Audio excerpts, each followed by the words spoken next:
Uma boa noite para todo mundo. Deus seja louvado pela voz e pelas letras do Gabro, não é? Coisa linda. Vamos estudar a Bíblia agora, alguns minutos, eu peço atenção, serei bem breve. Eu queria apresentar para vocês um tema, uma crença muito importante, que é sobre Deus. A gente conhece algumas coisas sobre Deus que a Bíblia nos apresenta, e Deus é apresentado como um ser triuno, plural. E se você quiser depois entender mais esse assunto, eu te aconselho a ler esse livro aqui, ó. É extraordinário. E uma parte do que eu vou mostrar, de alguns textos bíblicos, estão aqui bem explicados. Nós temos 28 crenças fundamentadas na palavra de Deus. E uma dessas crenças é de um Deus triuno. Então nós vamos agora, que eu quero ler com você, a descrição que temos sobre essa crença. Olha o que diz aqui para nós, uma das partes desse nosso manual, Nisto Cremos, que é uma explicação dessas crenças que nós temos. Olha o que diz aí na tela, acompanha comigo esse texto, que é um resumo. Diz assim, ó: há um só Deus, Pai, Filho e Espírito Santo, uma unidade de 3 pessoas coeternas. Deus é imortal, onipotente, onisciente, acima de tudo e sempre presente. Ele é infinito e está além da compreensão humana, mas é conhecido por meio de sua autorrevelação. Deus, que é amor, para sempre é digno de culto, adoração, serviço por toda parte de toda a criação. Nós encontramos aqui uma descrição resumida dessa crença, uma crença muito significativa. E eu queria mostrar apenas 5 textos bíblicos, para você ter uma fundamentação do porquê isso é tão importante. O primeiro texto está em Mateus, capítulo 3. Então, verifica aí na sua Bíblia, Mateus, capítulo 3, versos 16 e 17. Mateus capítulo 3, versos 16 e 17.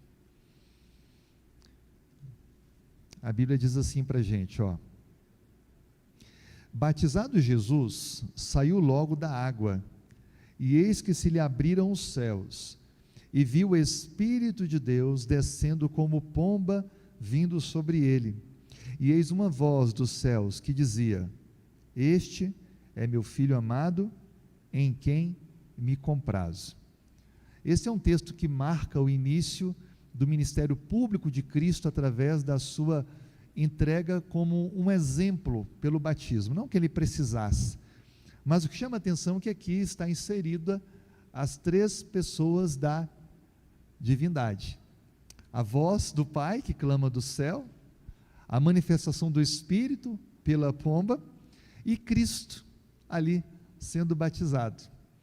Esse texto ele é importante porque ele enfatiza que Deus trabalha em coletivo, as 3 pessoas da divindade, em favor da humanidade, já que esse momento ele serviria como testemunho do que eu e você devemos fazer para ter uma aliança, uma entrega com o nosso Deus, aceitando o plano da redenção. Então esse texto é um texto que você precisava marcar na sua Bíblia, deixar aí, para quando quiser conversar com alguém que tem dúvidas sobre quem é Deus. O outro texto que complementa esse, é o que Cristo vai dizer para os seus discípulos, lá no finalzinho, nos últimos momentos que ele despede deles, ele dá para eles uma missão. Olha comigo o que diz Mateus 28, versículo 19. Ainda o livro de Mateus, capítulo 28, versículo 18 e 19. Mateus 28, é o último capítulo do livro de Mateus.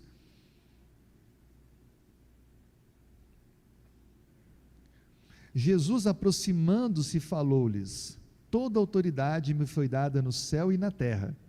Ide, portanto, fazei discípulos de todas as nações, batizando-os em nome do Pai, e do Filho, e do Espírito Santo.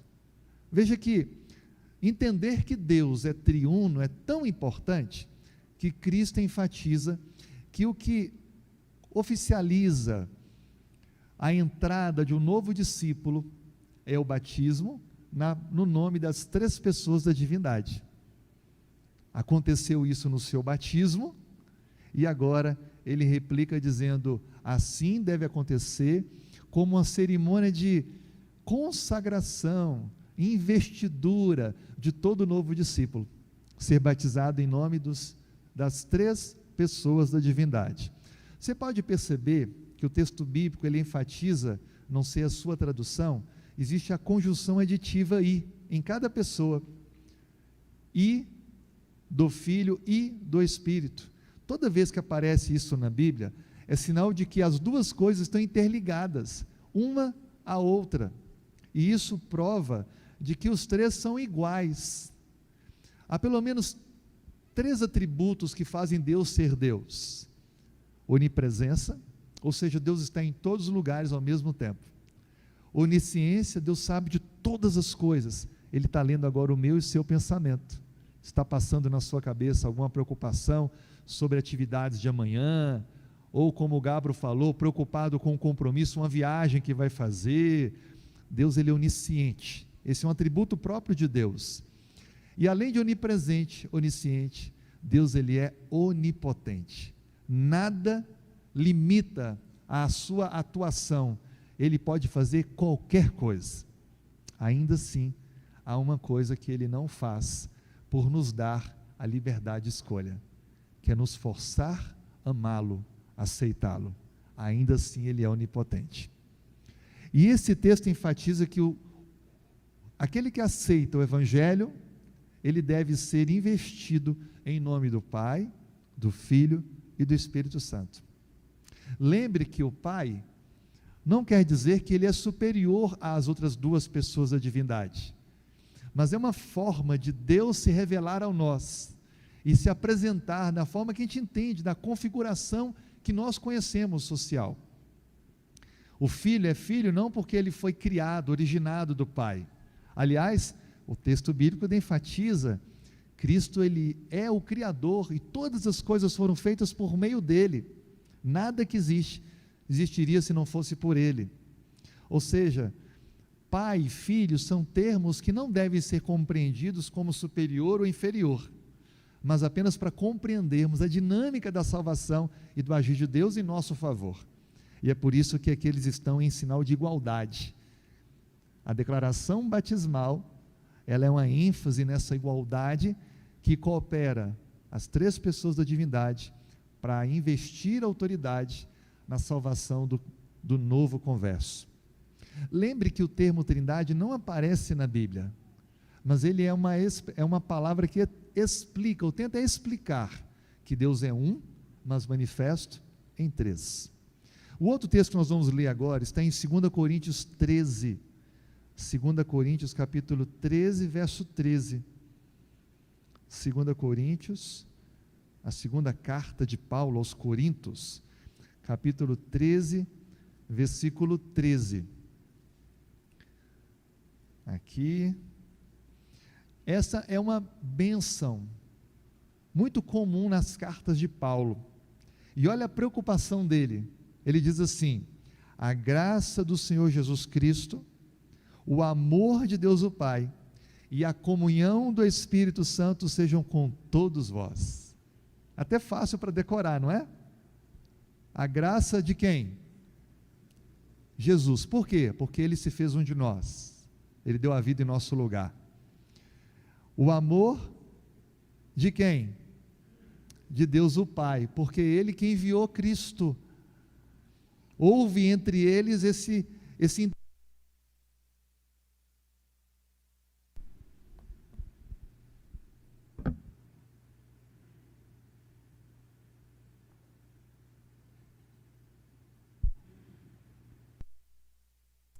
a bateria acabou. Houve entendimento entre eles, e então ele oferta o Filho para nós. E aí o que vai promover essa conexão nossa, essa compreensão, é o Espírito Santo. Então Paulo, ele é como se fosse uma assinatura dele em cada carta.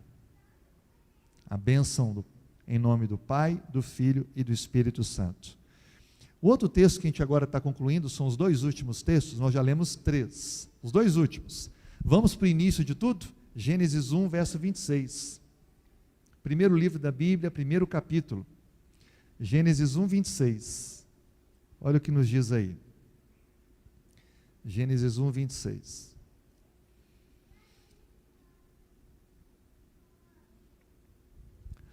Também disse Deus: façamos o homem à nossa imagem, conforme a nossa semelhança. Tenha ele domínio sobre os peixes do mar, sobre as aves dos céus, sobre os animais domésticos, sobre toda a terra e sobre todos os répteis que rastejam pela terra. A expressão mais importante para nós aqui, para esse objetivo de estudo, é a declaração inicial. Também disse Deus: façamos o homem à nossa imagem. Perceba que está no plural, perceba que é claramente apresentado Deus de forma plural, porque de fato Deus é plural. Inclusive, muitos estudiosos chegam à conclusão de que Deus ilumina e inspira os profetas que escreveram, e nesse caso Moisés, para usar algo que seria gramaticamente incorreto. Por exemplo, o capítulo 1, versículo 1 fala que no princípio criou Deus. O nome Deus, Elohim, é um nome plural, mas o verbo está no singular. Se você fala no plural, é claro que você tem que fazer a concordância verbo-nominal, lembrando da época das análises sintáticas, lembra disso? Mas gramaticalmente está como que incorreto. Será que Deus inspirou o incorreto o profeta? Ou havia um objetivo claro de mostrar que é um só Deus, mas manifesto em 3 pessoas, com a sua própria personalidade? Não são formas diferentes de Deus se revelar, são 3 pessoas mesmo, que se cooperam e são o que nós conhecemos Deus. É claro que há muitas dúvidas que talvez serão respondidas na eternidade, mas devemos crer que o Espírito Santo não é uma força de Deus, uma nuvem, uma fumaça, uma influência. Ele é o próprio Deus Espírito. Assim como o Pai, apesar de não ter encarnado como Filho Cristo, ele é, na essência, totalmente Deus. O último texto que nós vamos ler é Juízes capítulo 13. Alguns livros à frente aí de onde estávamos agora, Juízes capítulo 13. O livro de Juízes, ele retrata um período da nação onde não havia rei em Israel. E Deus então escolhia pessoas, às vezes até mulheres, como Débora, para julgar o povo. Todas as questões mais particulares, familiares, eram resolvidas por líderes locais, mas as grandes questões eram resolvidas ou julgadas pelos juízes. E nós encontramos aqui o personagem que deveria ser um grande juiz, forte, mas ele não foi. Você conhece esse? Sansão. Olha o que diz então para nós o capítulo 13 de Juízes. É necessário a gente fazer uma leitura de alguns versos de Juízes 13. A Bíblia descreve no início assim: tendo os filhos de Israel tornado a fazer o que era mal perante o Senhor, este os entregou nas mãos dos filisteus por 40 anos. Havia um homem de Zorá, da linhagem de Dan, chamado Manoá, cuja mulher era estéril, não tinha filhos.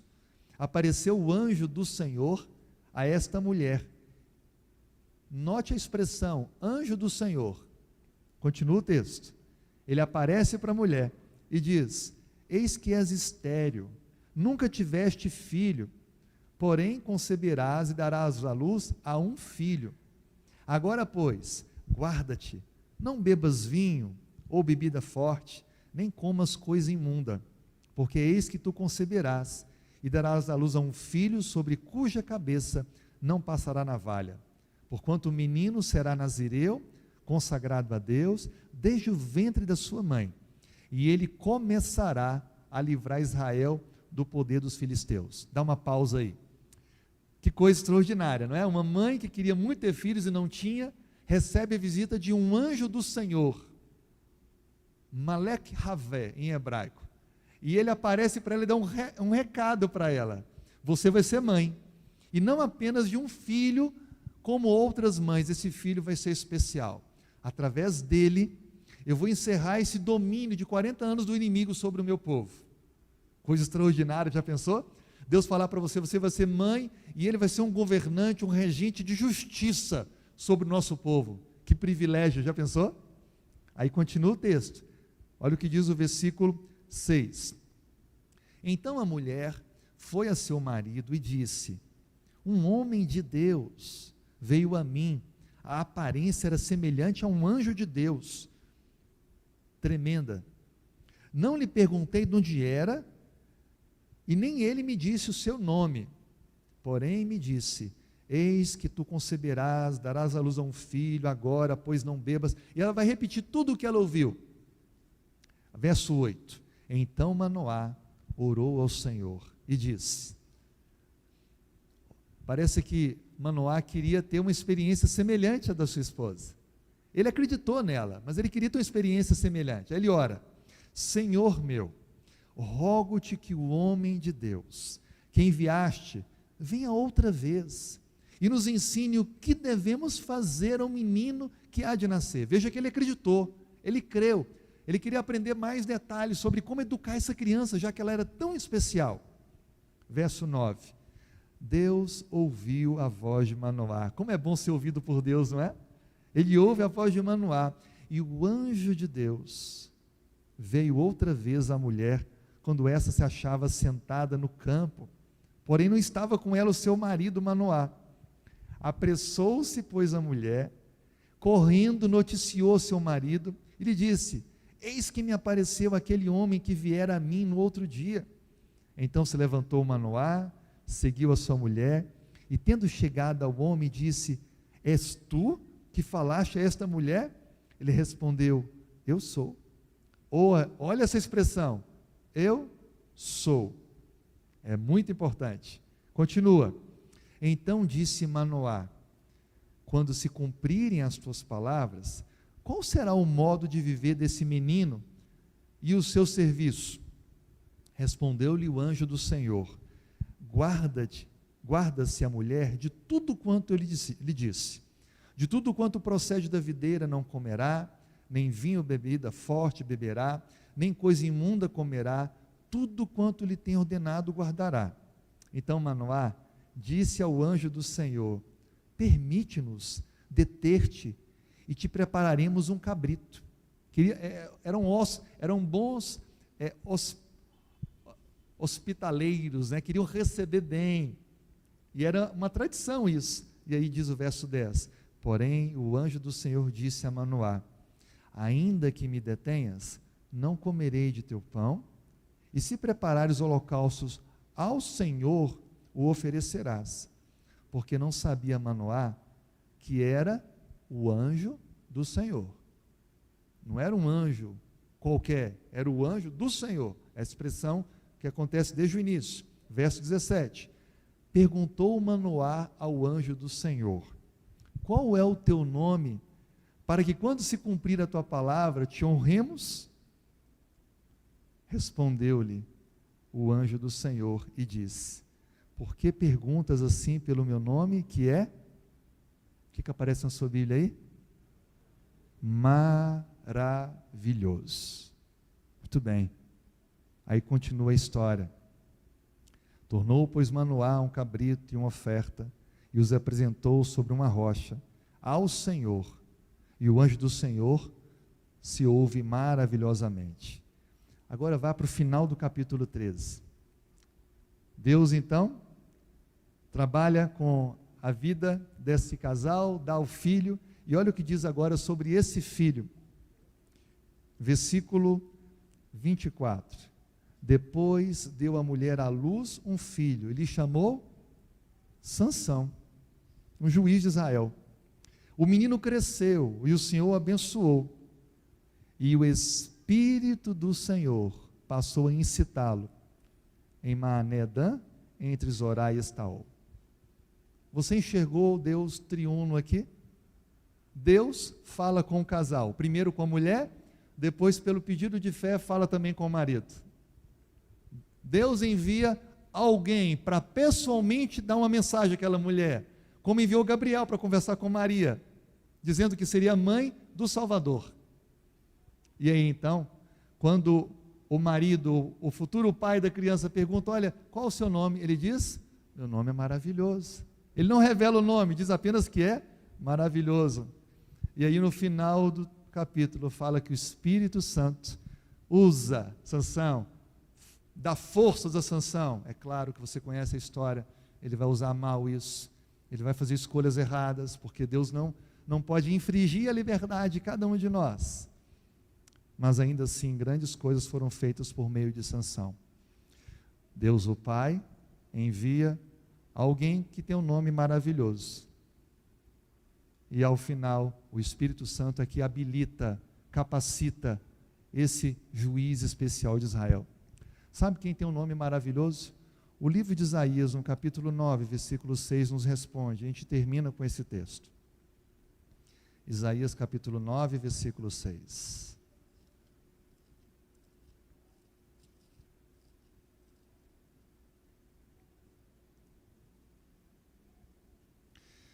Porque o menino nos nasceu, um filho se nos deu, o governo está sobre os seus ombros, e o seu nome será maravilhoso, conselheiro, Deus forte, Pai da eternidade, príncipe da paz. Quem é aquele que foi conversar com Manoá? Quem é aquele que mostrou que ele seria um pai de um juiz, que receberia uma dotação especial para libertar o povo? Cristo Jesus. Esse texto deixa bem claro que Cristo, ele não existiu somente no período chamado Novo Testamento, somente quando ele assume um corpo como o meu e o seu, mas ele existe desde o princípio. Inclusive, se apresentou pessoalmente, ainda que não totalmente revelada a sua glória, mas agiu relacionado ao seu povo ao longo da história. Cristo estava lá. Cristo esteve com Jacó antes de encontrar com seu amigo, irmão Esaú. Cristo é o meu, o seu Salvador. Eu tenho convicção de que muitas questões ainda vão ser aprendidas, mas o suficiente nós já sabemos. Nós temos um Deus que une todo o seu poder e trabalha de forma dioturna, constante, para alcançar o meu e o seu coração, para nos salvar. O Pai, com seu poder e grandeza, Cristo, com a encarnação, vida, morte e ressurreição, e o Espírito, com a capacitação, direção, para a nossa caminhada, mantendo a comunhão com o nosso Senhor. Nós vamos ouvir agora uma mensagem musical, e nós vamos orar ao final. Eu não sei como anda seu relacionamento com Deus, eu não sei como você está hoje com as três pessoas da divindade. Se você tem entendido que elas cooperam entre si para nos salvar. Eu não sei como anda a sua caminhada, mas uma coisa eu sei: todos os esforços Deus faz e fará para alcançar a mim e a você cada dia, nos tornando um pouquinho mais semelhantes a Ele, já que o pecado distorceu essa imagem. Ele disse: façamos o homem a nossa imagem. Ele criou a gente assim, mas o pecado distorceu isso. E tudo o que Deus, em suas três pessoas, faz é buscar restaurar essa imagem. Ouça essa mensagem musical e vamos orar ao final, dizendo: Senhor, realize o que é necessário em nós hoje e nos prepare para caminharmos um pouquinho mais para perto de Ti e podemos refletir, ainda que de maneira difusa, disforme, desfocada, um pouquinho mais a Tua imagem a quem está ao meu lado. Vamos entregar esse coraçãozinho para o Deus triuno e permitir Ele fazer essa obra diária, transformação. E aí, você que está assistindo a gente também, Alex, você lá de Belém com a sua família, que cada dia Deus também possa transformar a sua vida e da sua família. Quantos desejam reafirmar isso? Fiquem em pé para nós orarmos. Amém. Senhor, muito obrigado. Nessa noite, nós começamos bem, ouvindo músicas de letra, de melodia maravilhosas. Nosso coração foi tocado por Ti, por compreendermos ou reafirmarmos um pouquinho mais do que a Tua palavra nos ensina de quem Tu és. Obrigado, querido Deus e Pai, pelo Teu amor por nós, por nos dar o maior e melhor de todos os presentes, Jesus. Obrigado, Jesus, por se fazer um de nós e dar a vida em nosso lugar. Como queremos que o Senhor volte logo. E obrigado, Espírito Santo, por habitar em nós, nos dar o entendimento da Tua palavra, nos capacitar para testemunhar de Ti e nos dar forças para vencermos as lutas e provas. Despeça-nos em paz, abençoe-nos durante essa nova semana, é a nossa oração, pois te entregamos a vida em Tuas mãos, para sermos transformados por Ti, restaurando assim a Tua imagem em nós, pelo Teu poder, em nome de Jesus, amém.